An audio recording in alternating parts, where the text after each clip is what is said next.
Welcome to our YouTube channel, Tuition Home Coaching Center.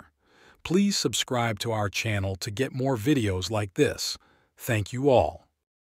আসসালামু আলাইকুম প্রিয় শিক্ষার্থীরা, তোমরা সকলে কেমন আছো? আশা করছি সকলেই খুব ভালো আছো। আজ আমরা দেখব অষ্টম শ্রেণীর ইতিহাস ও সামাজিক বিজ্ঞান বইয়ের পৃষ্ঠা 20 ও এর অনুশীলনী কাজ 4 অর্থাৎ বিভিন্ন প্রেক্ষাপট বিবেচনায় অমর্ত্য সেনের আত্মপরিচয় লিখি সেই কাজটির সমাধান। তোমরা যারা এখনও আমার চ্যানেলটি সাবস্ক্রাইব করোনি তারা চ্যানেলটি সাবস্ক্রাইব করে নিও, তাহলে পরবর্তী পড়াগুলো তোমরা এই চ্যানেলে সবার আগে একসাথে পেয়ে যাবে। আর পূর্ববর্তী পৃষ্ঠার সমাধানগুলো প্রয়োজন হলে চ্যানেলের প্লেলিস্টে সেই পড়াগুলো দেওয়া আছে, সেখান থেকে তোমরা সব পড়াগুলো দেখে নিতে পারবে। তাহলে চলো শুরু করা যাক আমাদের আজকের পড়া। আমাদের আজকের পড়ার শুরুতে অর্থাৎ 20 পৃষ্ঠায় দেখো রয়েছে অনুশীলনী 4 বিভিন্ন প্রেক্ষাপট বিবেচনায় অমর্ত্য সেনের আত্মপরিচয় লিখি। এখানে অমর্ত্য সেনের আত্মপরিচয়ের মধ্যে দেখা রয়েছে রাজনৈতিক প্রেক্ষাপট, পারিবারিক প্রেক্ষাপট, ভৌগোলিক প্রেক্ষাপট, সামাজিক ও সাংস্কৃতিক প্রেক্ষাপট।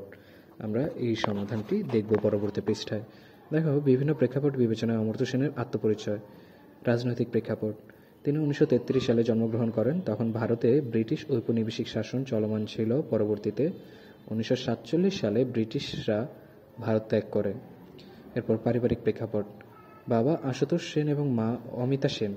তার বাবা ছিলেন ঢাকা বিশ্ববিদ্যালয়ের রসায়নের শিক্ষক, অপরদিকে মা ছিলেন শিল্পী। এরপর ভৌগোলিক প্রেক্ষাপট, তিনি জন্মগ্রহণ করেন 1933 সালের ব্রিটিশ ভারতে। শৈশবে পড়ালেখা করেন ঢাকায়, পরবর্তীতে কলকাতায় চলে আসেন এবং সেখানেই বেড়ে ওঠেন। এরপর সামাজিক ও সাংস্কৃতিক প্রেক্ষাপট, তিনি দীর্ঘকাল দেশের বাইরে অধ্যয়ন ও অধ্যাপনার জন্য অবস্থান করলেও মনে প্রাণে ছিলেন একজন প্রকৃত বাঙালি। তাহলে শিক্ষার্থীরা আমরা দেখে নিলাম, খুব সংক্ষেপে দেখে নিলাম তোমাদের 20 পৃষ্ঠার এই সমাধানটি। এভাবে পরবর্তী পৃষ্ঠার সমাধানগুলো খুব সহজে পেতে চ্যানেলটি সাবস্ক্রাইব করে আমাদের সাথেই থাকো। ধন্যবাদ সকলকে।